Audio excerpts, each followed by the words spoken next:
It's happened. The Democrat Party has taken Georgia, the two Senate seats last night. This is Wednesday, January 6th, 2001. And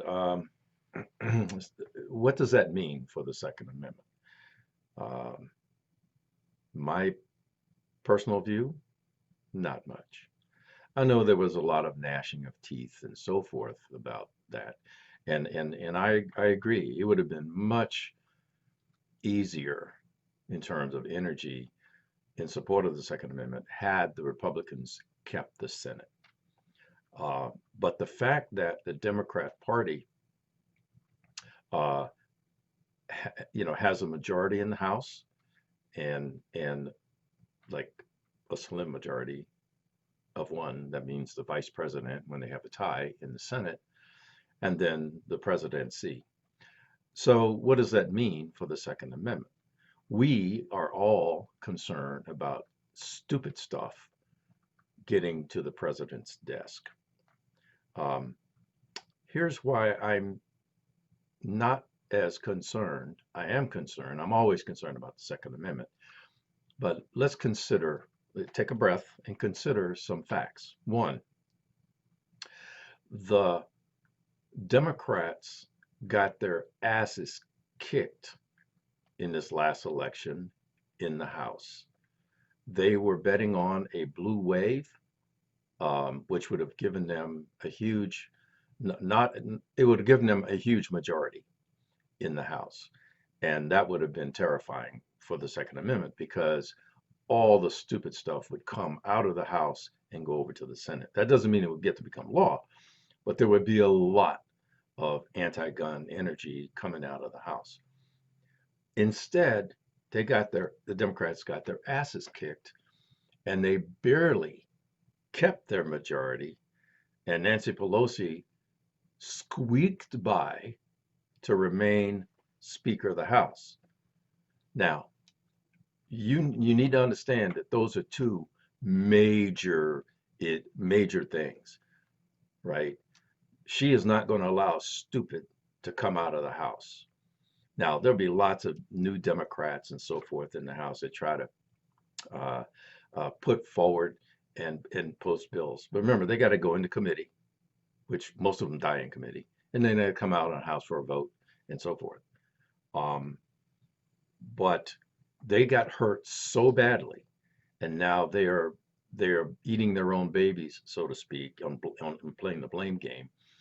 That I don't know that they have the stomach to try to really ram through some of the things that have been put forward.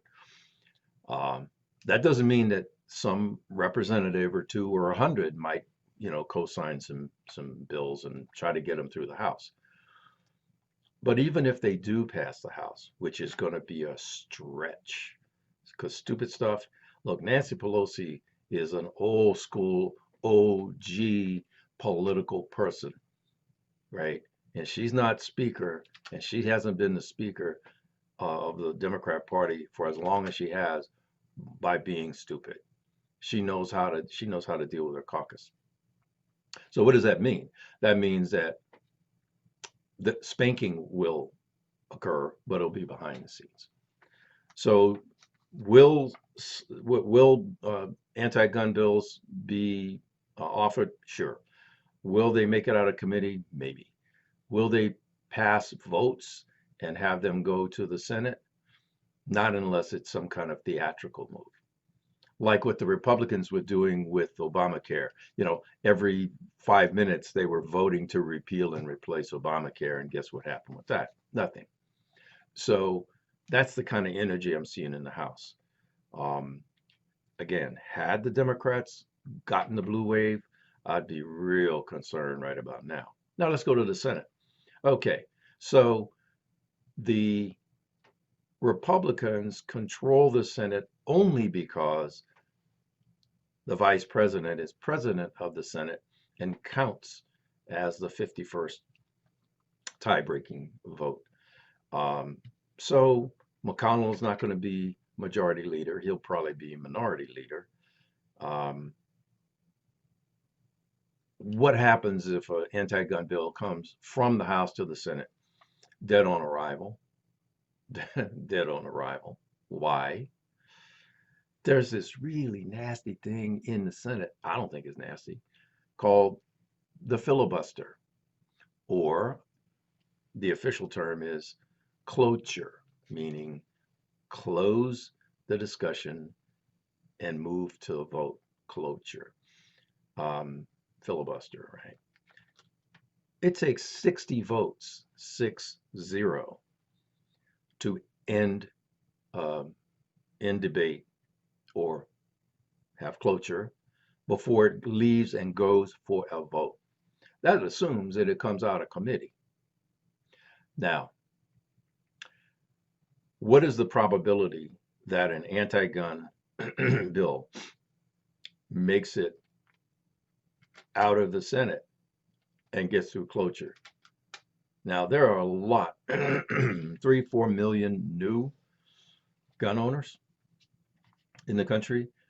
Um, I think that the senators, not so much the representatives, but the senators are going to pay close attention to their constituency back home. And that's where you and I get to continue to hammer the Senate. The Senate is what matters. Hammer your senators.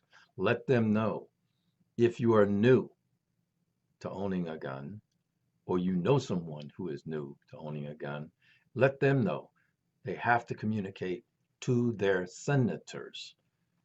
Senators, right?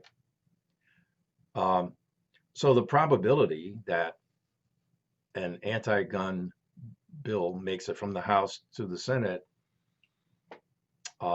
unlikely, because it would require 60 votes just to get to a vote, and you don't have that many anti-gun senators to to get cloture in both houses, especially come back to the Senate. Come back to the House. The Democrats aren't going to be able to get jack done. Forget guns for a minute, without partnering with Republicans. So the margins of control, yes, technically there's control, but they can't get anything done. They can't ram through anything in the midnight hour anymore without collaboration, meaning working with um, the Republicans or people on the other side. So either we'll have pretty much nothing get done in the next 4 years, which I'm cool about. We got enough laws, uh, or other things that have nothing to do with the Second Amendment will take place. Will there be some catastrophe that destroys the Second Amendment because the Democrats control all three? No, no.